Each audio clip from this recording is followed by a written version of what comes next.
I think every country, almost all countries who have opened their embassies in recent months, they are seriously concerned about the security of their missions. I would begin with a very brief comment about Pakistan. Pakistani ambassador survived in an attempt on his life on December 2nd, and Pakistan called him back on December 5th, and he is still here. And this is very strange. Why he is not? There will be a question why he is not going back to Kabul, because Pakistanis are not satisfied what the Afghan Taliban are telling them about the security. This is the issue. And Saudi Arabia, I think every embassy everywhere in Pakistan, Afghanistan, everywhere, they have their own system of intelligence to get information, so they would be having credible information. That's why Saudi Arabia has withdrawn their staff members, although these embassies are not very active. But even if the presence is symbolic, so every country, I think, gives importance to their people, security of their diplomats and staff members. Qatar is still there, but Qatari embassy is located in Serena Hotel, and Serena Hotel itself targeted twice by the Taliban themselves during the previous governments. And little bit security of this Serena is good, because when I traveled to Afghanistan 6 times after the Taliban takeover, and we mostly stayed in Serena, so that is good. But even Taliban attacked, they entered, and they killed dozen inside the hotel. So secure problems are there. I would give example of the Russian embassy attack, the attack on the hotel where Chinese, the hotel run by Chinese, and I also stayed that hotel, so it was attacked recently. So the problem is there. Unfortunately, and all these attacks on the embassies, they were claimed by, and the hotel claimed by Daesh.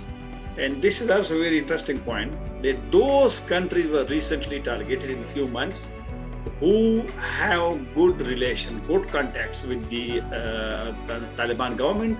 Russia, China, Pakistan, they have always been asking the US to engage with the Taliban, remove the sanction on them, and restore their frozen assets.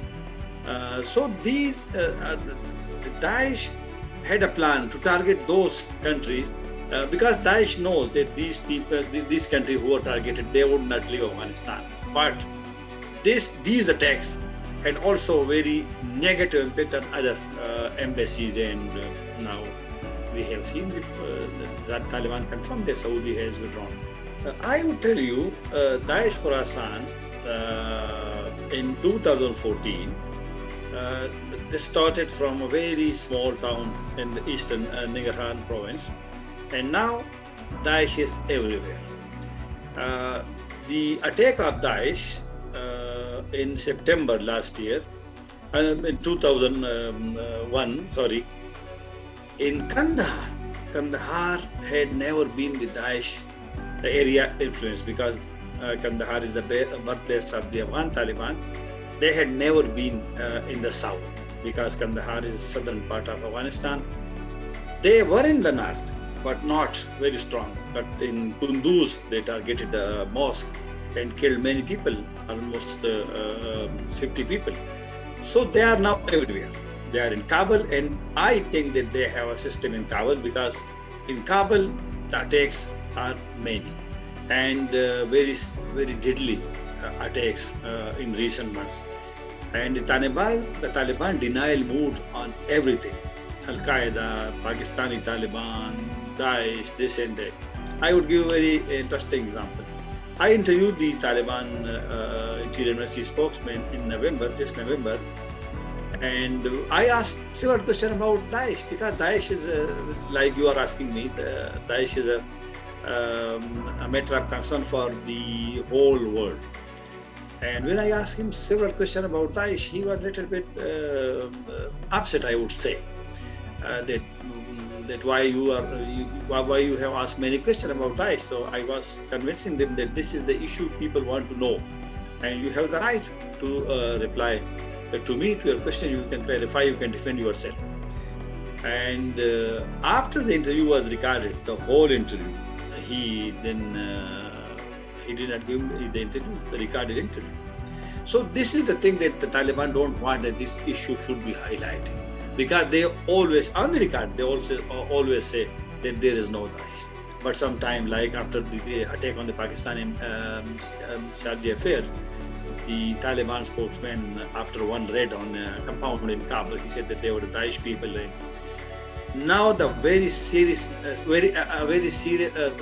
matter is that foreign elements now are coming to join Daesh. I would say the attack on the Pakistani ambassador, the attacker was Uzbek, and now Pakistani officials confirmed to me that the man was living in a house near the Pakistani embassy compound, and no one noticed that a man is living there. And now Pakistani say he was Uzbek.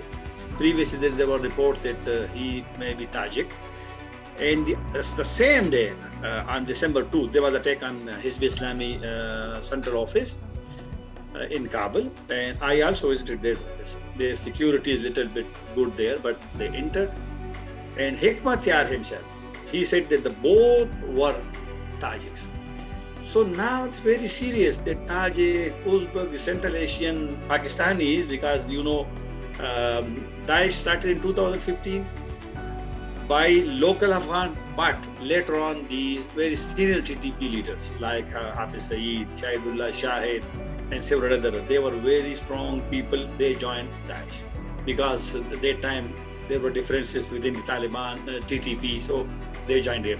And Hafiz Saeed, the Pakistani guy from Urag's agency, he was the first recognized Daesh Khorasan chief declared by Abu Bakr Baghdadi, who was also alive in those days, and later on the other people. So this is very dangerous, that the foreigner know how to reach Afghanistan, how to reach other countries. Daesh was also became a little bit strong when the Uzbek Islamic movement people, they switched over loyalties when they announced that they don't know about Mullah Umar for 10 years. So now another Khalifa has born.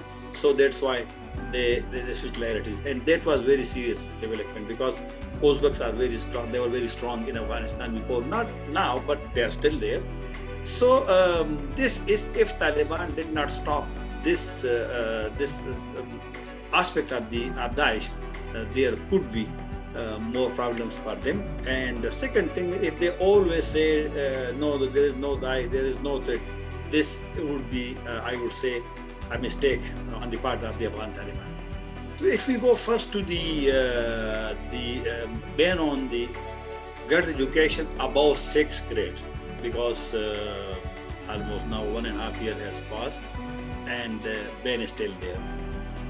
They would previously say, because whenever I met the higher education minister during in this November, and also other people, they would sometimes they say the curriculum is not ready, we want some curriculum, some reforms, and we want separate buildings for the women like this. Transportation should be there so they can come in a very dignified way to schools and go back.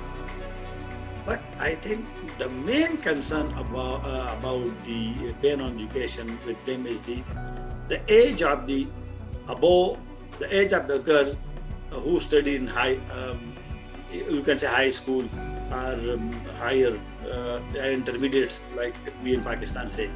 So they were telling us that because of the age factor, they were reluctant to allow them, because they may be thinking, which is wrong, I would say wrong, if you don't trust your own people, and you doubt the character of people, this is, I would say, a very big blunder and big mistake.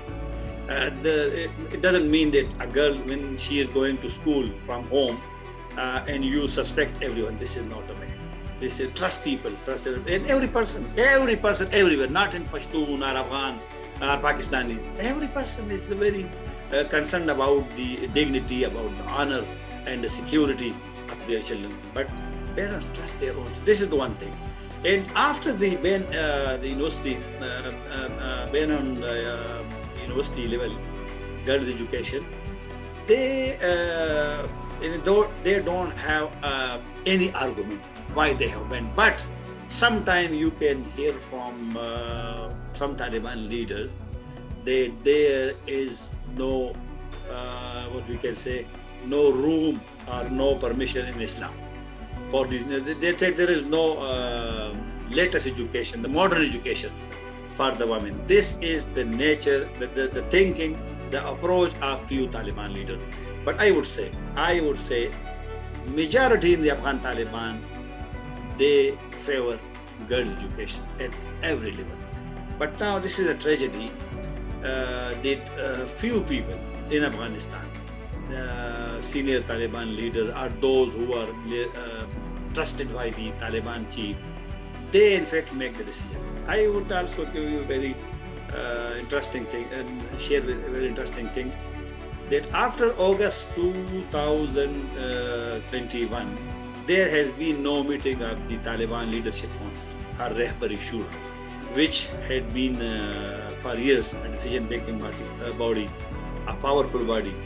But now the Taliban chief, they invite some people to Kandahar because he lives in Kandahar, and the whole center is now, decision-making is not Kabul but Kandahar. So he invites those people whom he trusts, and they decide, they make decisions.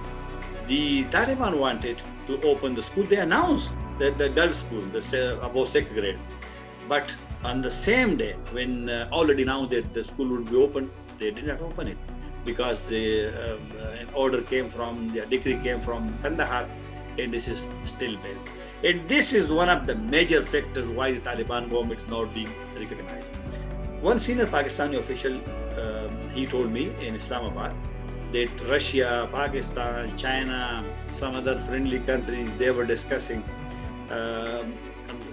options for recognition of the Taliban, how to recognize them. But after their decision, when they did not honor their promise to reopen girls' school, this damaged it. And then second, the July 2031 attack on the Al-Qaeda chief in Kabul, that was the second hurdle. And the third hurdle was when they banned the university level education of girls. And recently they also did not allow women for entry test, because in Afghanistan, if you want to get education, admission in higher education or professional colleges, you will have to appear test like in Pakistan. So Taliban announced that women would not appear in the entry test this year. It means they will not go to universities almost next year, this year. So these things, these are the major hurdles in recognition of the Taliban government. And friendly countries who were holding discussions, they also now, I would say they stopped discussion on the recognition of the Taliban government.